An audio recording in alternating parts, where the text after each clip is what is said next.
Thank you. Good morning, everybody. Thank you for inviting me again, Claire. Thank you for your leadership, Dean Birdsell, and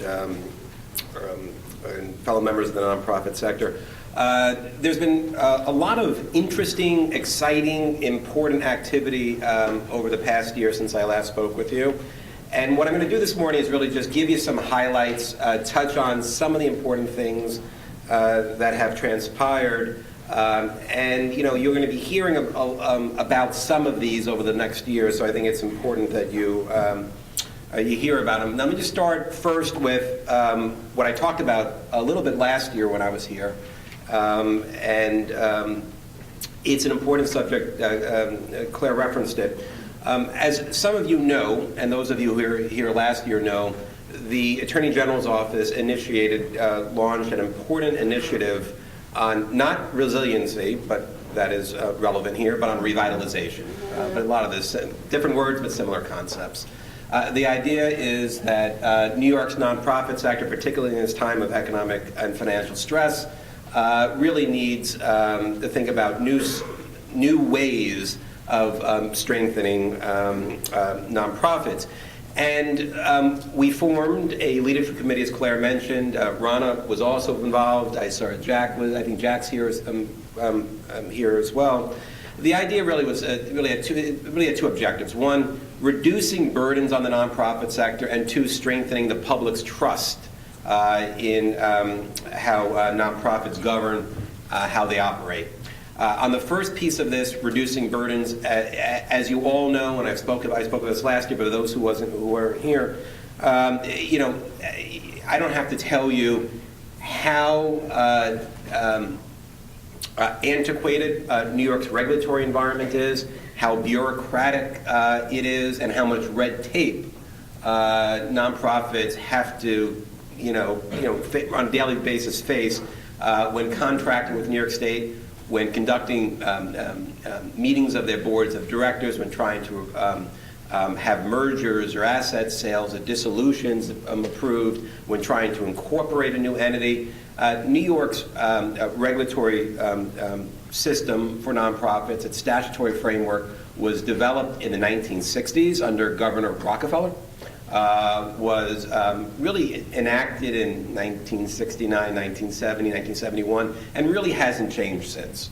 It really hasn't. So the system you are all operating under today, has existed for over 4 decades. And it's time that we readdress it. What we've done in our office, with the benefit of Claire and others, is use the platform of our office as the regulator to to help tell the story of how bad the situation is right now, and also encourage the legislature to make changes. With that in mind, in May of 2012, this past May, our office introduced legislation that would significantly modernize the nonprofit laws in New York, to make it easier for nonprofits to operate, make it easier for nonprofits to conduct meetings, easier for nonprofits to incorporate if they so choose to do so in New York. And if this bill passes, I think it will be a significant change, of significant benefit. Let me just give you a couple examples on this.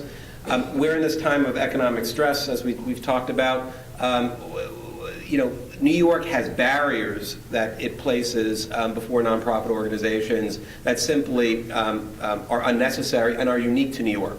Unlike any other state, we require in New York a very complicated process when nonprofits want to merge or sell assets. It requires court approval and effectively approval of our office as well. And what happens as a result of this, money, this is at a time when an organization desires to merge or desires to sell assets or desires to dissolve, that is precisely the time when it's most important to expedite the process, economize, preserve assets, and not waste them due to bureaucracy, and not waste them to unnecessary costs like legal fees. And you could, if I could only share with you the amount of money and time that nonprofits expend in a year dealing with this unnecessary bureaucracy. I mean, more result of, at this point, inertia than anything else. I think you'd be quite upset. So what our bill would do is to expedite the process to allow a simpler process for mergers, sales of assets, dissolutions. Our bill will make it a lot easier for nonprofits to incorporate in New York State. Listen, there's a policy argument as to whether or not there are too many nonprofits, whether they should merge or not. But the fact is, if a legitimate nonprofit, a homeless organization, a food pantry, whatever it is, believes it is necessary for it to form in New York State, we should not have unnecessary obstacles in its way. So what our bill does, it makes it simplifies a very complicated, antiquated statute, makes it easier for nonprofits to form, because what's happening right now is that when new nonprofits want to start, they're starting anyway, right? But they're not forming in New York. They're going to Delaware, they're going to other states. And that's not something we want to encourage. We want nonprofits, particularly those who are doing business in New York, to form in New York. Many of you may not be aware of this, but under current law, boards and members, if it's a membership organization, are not permitted to take votes by electronic mail. Now, that might be honored in the breach. That might be happening every day now, and at some level we acknowledge that. But our law today, remember it was drafted quite some time ago, doesn't reference electronic mail. So what our bill would do would be to allow for votes to be taken electronically. It would allow for video conferencing of meetings, not just, there's a provision in the statute that allows for telephonic meetings to be held by telephone. Our bill would allow also for video conferencing. It would allow for various other, it would simplify and streamline the law in many ways. I encourage you, there's more information about this on our website, charitiesnys.com. The important point with all of this is understand that this bill, which was introduced in May of last year, is being reintroduced very shortly, will significantly change how New York nonprofits operate, incorporate, and the procedures they need to follow. On top of reducing burdens, the second objective is to enhance the public's trust, strengthen governance. And what our bill would do is build into New York law certain provisions that would strengthen board oversight of nonprofits. I think you all share with me the importance, how important it is for the public, for donors to remain confident that the money they're contributing to nonprofits, the money that government is contributing to nonprofits, is being well managed and being used appropriately. So what our bill, as I said, does is in certain key areas, particularly in the area of audit oversight and in the area of self-dealing conflicts of interest, our bill, our legislation would require certain basic responsibilities that boards would need to follow. For example, in the area of financial audits, I'm going to just touch on this because I only have a few minutes. In the area of financial audits, as many of you know, New York law currently requires most organizations that raise more than $250,000 from the public to obtain a CPA audit, independent audit.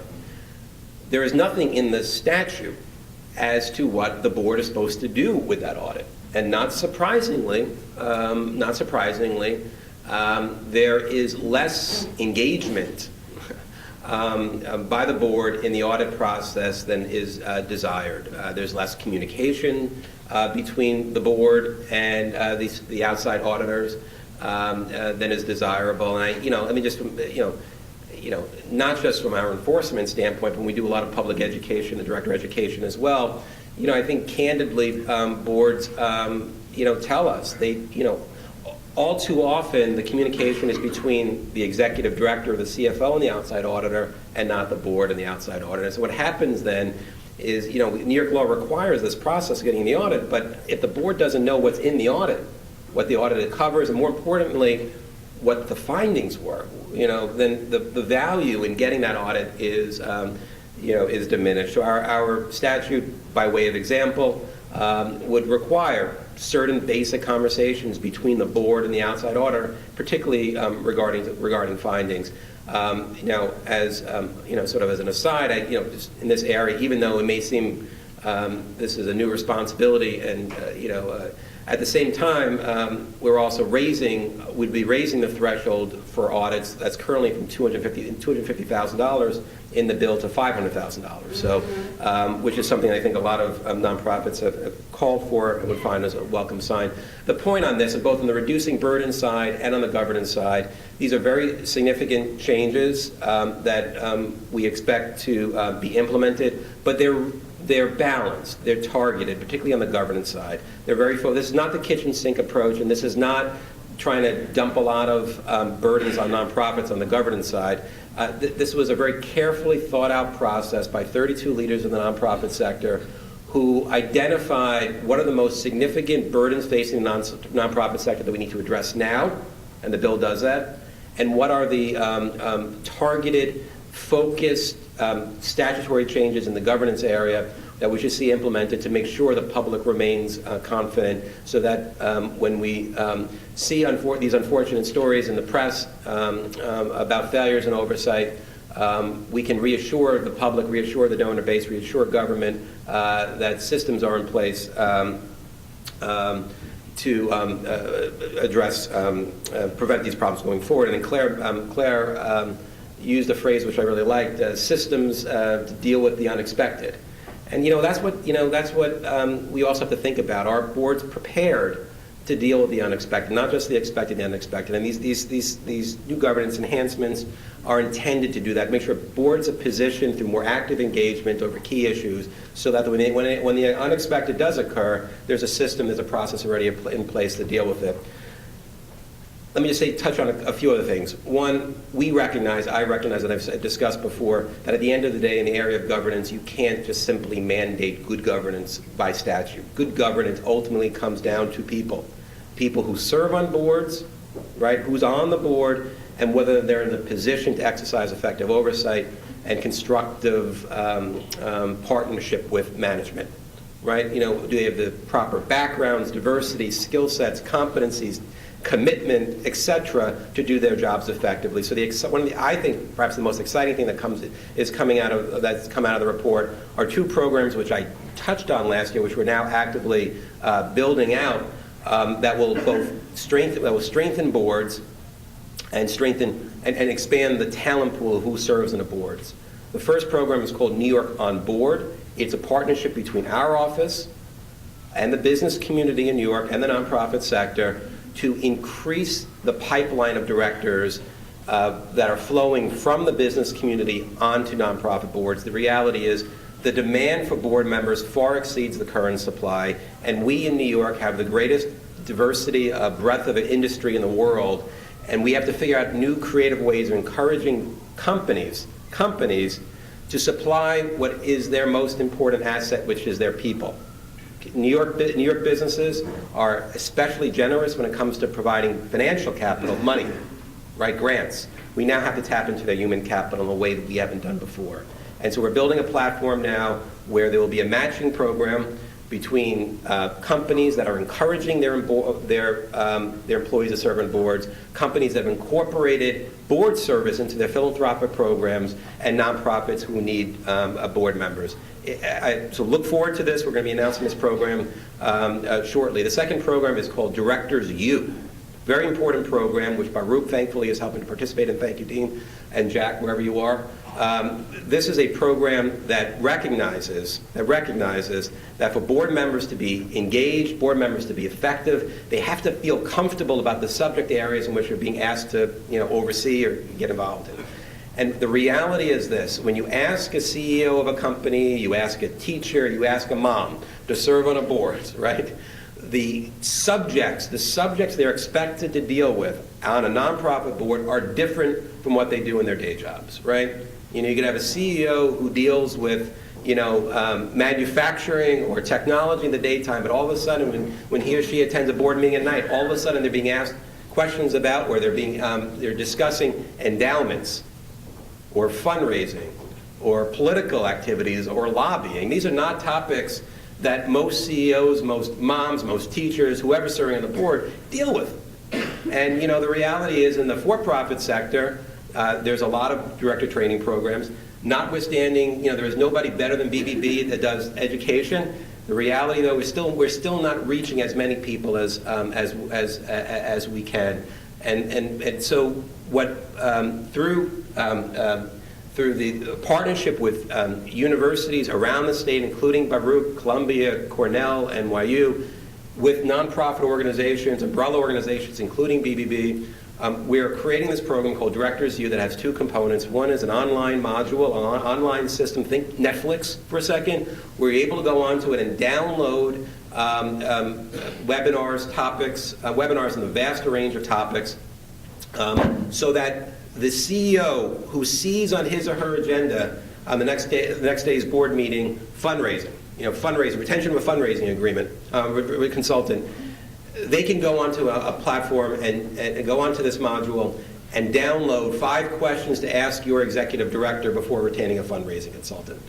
The second piece of this is partnering with the universities is to have in-house, in-person seminars sponsored by the universities in areas across the state so we can have a more interactive dialogue. This is a very important program, very important to equip, to arm, to train directors so they are much more actively engaged in the process.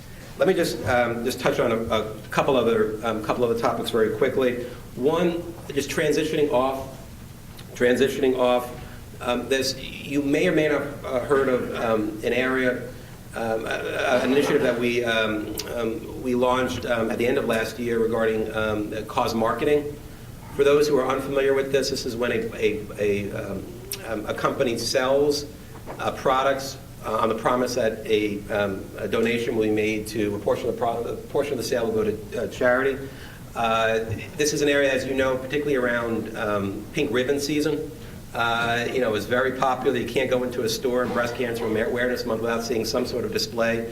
It's a huge industry. It's a $2 billion a year industry right now. It's growing. Our office in October issued best practices for organizations, for companies engaged in cause marketing. I encourage you to read them. They're on our website, again, charitiesnys.com. We took a different approach here. After surveying well over 100 of these campaigns, both companies and charities, we noticed some deficiencies. However, instead of bringing enforcement actions, we thought the most productive way of trying to reform this part of the sector was to work with the sector, work with the industry in creating best practices, and we did so. We quickly asked leaders within the nonprofit sector to step up and join us in this effort. And in Breast Cancer Awareness Month, we asked Susan G. Komen and Breast Cancer Research Foundation to sign on to these best practices. They did. They're already becoming a standard within the industry. So for those of you who are engaged in this area, I encourage you to read them.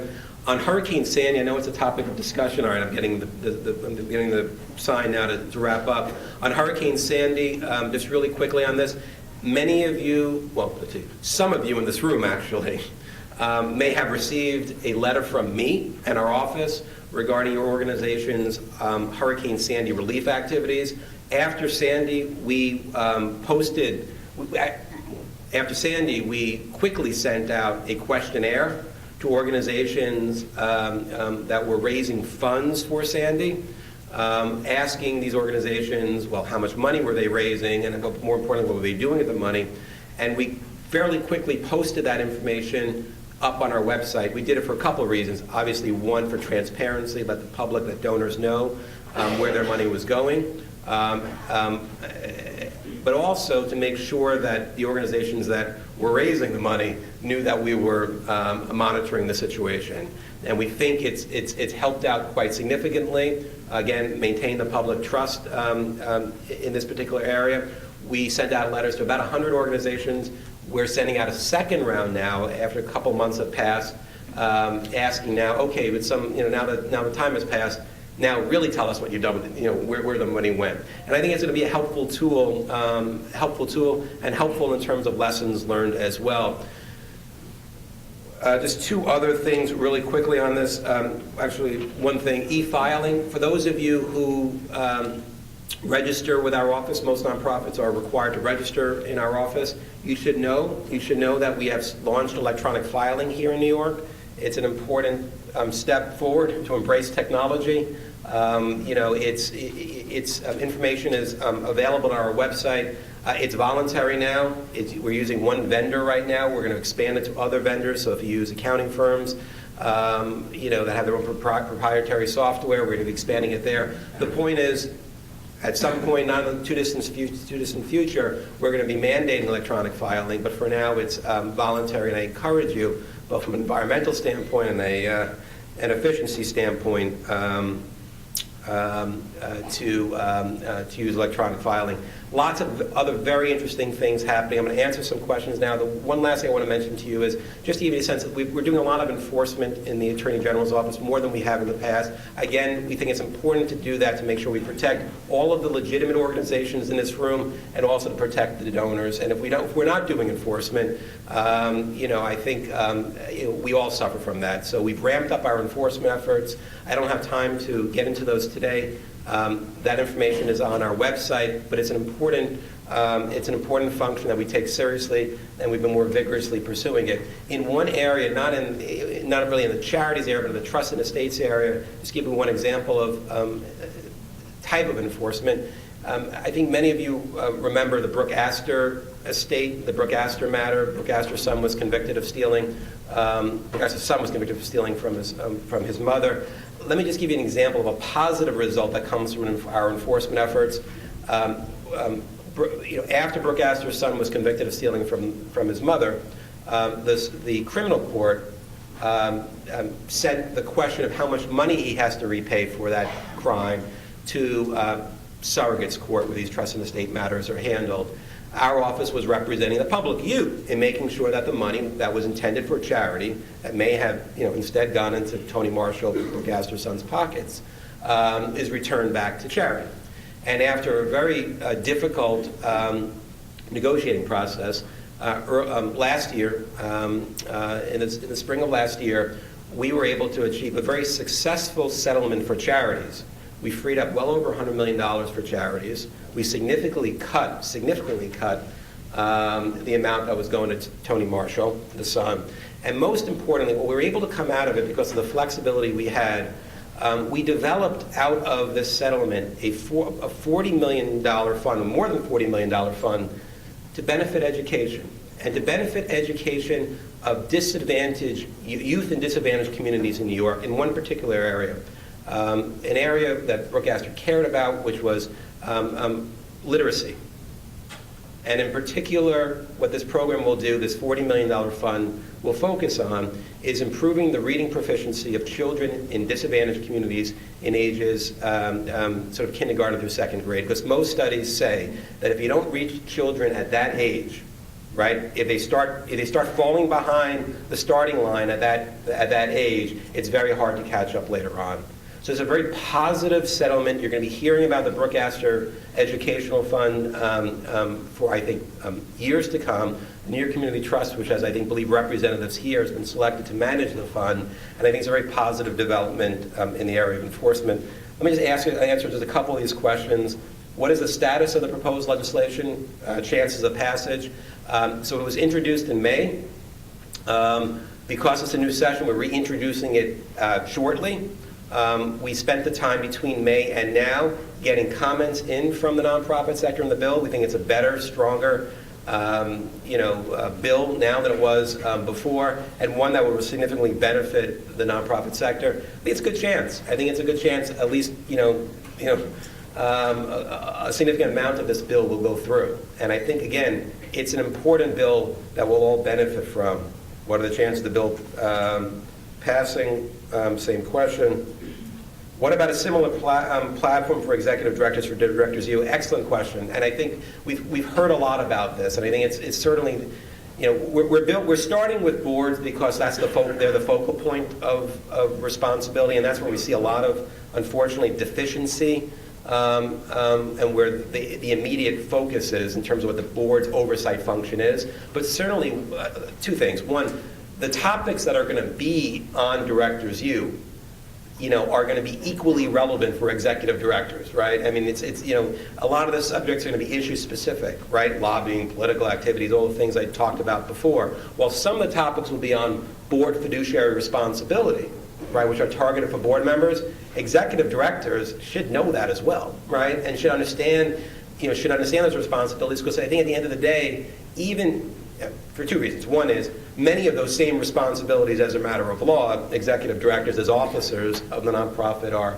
responsible for as well. But two, in terms of building a more effective relationship between the staff, between the executive director and the board, understanding the parameters of board responsibility, I think will be helpful for that as well. But this program, the beauty of Directors U, is that it's going to be free or low cost and available to everyone. Right? The website it's not going to be restricted for board members, right? Anyone can benefit from the online material. It just will have a focus for boards in some of the topics, but it's going to be equally applicable. Luana, am I done? Yes, I'm wrapping up. The bottom line is this. There's a lot of exciting things taking place right now. We're using our office, the Attorney General's office, not to be just your regulator, but to be your partner. And I believe very firmly over the past nearly 5 years I've been in my position, we've been doing that. Claire, you've been a true partner of ours. Hopefully we have been for you as well. And I look forward to working with all of you in the future. Thanks so much.